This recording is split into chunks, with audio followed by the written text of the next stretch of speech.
DNA मित्रों, अब हम आपको दुनिया की दो ऐसी तस्वीरें दिखाने जा रहे हैं जिनके सामने आने के बाद कहा जा रहा है कि एक जंग खत्म नहीं हुई और दूसरी शुरू करने की तैयारी की जा रही है। पहली तस्वीर है कंबोडिया और थाईलैंड के बीच जारी उस युद्ध की जिसे खत्म कराने के लिए अमेरिका के राष्ट्रपति ट्रंप रोजाना फोन कर रहे हैं। दूसरी तस्वीर है उस अमेरिकी सैन्य ऑपरेशन की जिसका निशाना था ट्रंप का दुश्मन बन चुके वेनेजुएला।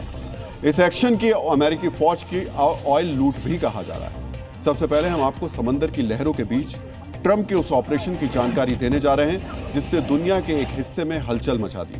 डीएनए मित्रों, अब से ठीक 48 घंटे पहले एक इंटरव्यू में ट्रंप ने कहा था कि वो मादुरो को वेनेजुएला की सत्ता से बाहर होते देखना चाहते हैं। मंगलवार को ट्रंप का बयान सामने आया था। गुरुवार को वेनेजुएला पर ट्रंप की एक बड़ी स्ट्राइक से जुड़ी खबर सामने आ गई। ट्रंप ने न सिर्फ वेनेजुएला के जहाज पर कब्जा किया है बल्कि इस कार्रवाई की पुष्टि करते हुए अपने अगले प्लान के संकेत भी दे दिए हैं। वेनेजुएला के समंदर से लेकर उसके पड़ोसी देश प्यूर्टो रिको तक ट्रंप की घेराबंदी फैल चुकी है। अब हम आपको ट्रंप की इसी सैन्य बिसात के बारे में बताने जा रहे हैं। प्यूर्टो रिको में स्थित अमेरिकी सैन्य बेस पर सैनिकों की तादाद बढ़ाकर 4500 कर दी गई है, यानी 4500 कर दी गई है। साथ ही अमेरिकी वायुसेना के 10 अतिरिक्त F-16 फाइटर जेट भी इस सैन्य अड्डे पर तैनात कर दिए गए। इससे पहले ट्रंप ने वेनेजुएला की समुद्री सीमा के अंदर 3 सैन्य जहाज और तकरीबन 10,000 नौसैनिक भी तैनात कर दिए थे। ये भारी भरकम तैनाती बताती है कि ट्रंप किसी भी वक्त वेनेजुएला पर हमला कर सकते हैं। ट्रंप की तैयारी पूरी है, बस उन्हें सही मौके का इंतजार। डीएनए मित्रों, ट्रंप की धमकियों के आगे अब तक वेनेजुएला के राष्ट्रपति मादुरो डटे रहे हैं, लेकिन यह भी सच है कि अमेरिका की सामरिक शक्ति का सामना वेनेजुएला नहीं कर सकता। इस मुश्किल वक्त में रूस लगातार वेनेजुएला के साथ डटा हुआ है। रूस ने अमेरिका से आधिकारिक तौर पर तनातनी को कम करने की अपील भी की है।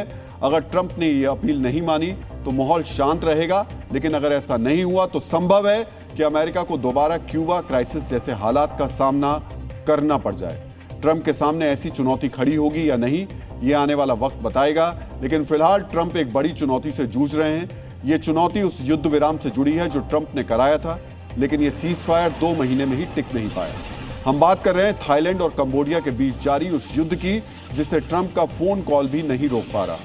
दोनों देशों के बीच टकराव किस स्थिति में पहुंच चुका है, ये समझने के लिए आपको हमारी वीडियो रिपोर्ट बहुत ही ध्यान से देखनी चाहिए। पिछले 72 घंटे से थाईलैंड और कंबोडिया के बॉर्डर पर सिर्फ गोलियों की तड़तड़ाहट और बमों के धमाके ही गूंज रहे हैं। जुलाई के महीने में जब दोनों देशों के बीच टकराव हुआ था तो वो बहुत सीमित स्तर का था, लेकिन इस बार कंबोडिया और थाईलैंड एक दूसरे पर भारी हथियारों से हमले कर रहे हैं। थाईलैंड और कंबोडिया के बीच युद्ध के इस दूसरे चैप्टर की वजह है 8 दिसंबर का कंबोडियाई हमला। 8 दिसंबर को कंबोडियाई फौज ने थाईलैंड के 3 सीमावर्ती इलाकों पर लंबी दूरी के रॉकेट से हमला किया था, जिसके जवाब में सीधे थाईलैंड ने हवाई हमला शुरू कर दिया। इस हवाई हमले का निशाना कंबोडियाई सैन्य ठिकाने, सैन्य अस्पताल और कंबोडिया के बड़े कारखाने थे, यानी थाईलैंड का मकसद कंबोडिया को कमजोर करना था। 10 दिसंबर को कंबोडिया के 12 से ज्यादा शहरों पर हमले हुए, जिसके बाद बॉर्डर पर दोनों सेनाओं ने एक दूसरे पर ताबड़तोड़ अटैक शुरू कर दिया। 3 दिनों के टकराव में ही अब तक दोनों देशों के 22 नागरिकों की मौत हो चुकी है। 200 से ज्यादा लोग घायल हैं। थाईलैंड में तकरीबन 5 लाख लोग विस्थापित हुए हैं, जबकि कंबोडिया में यह संख्या तकरीबन 1 लाख है।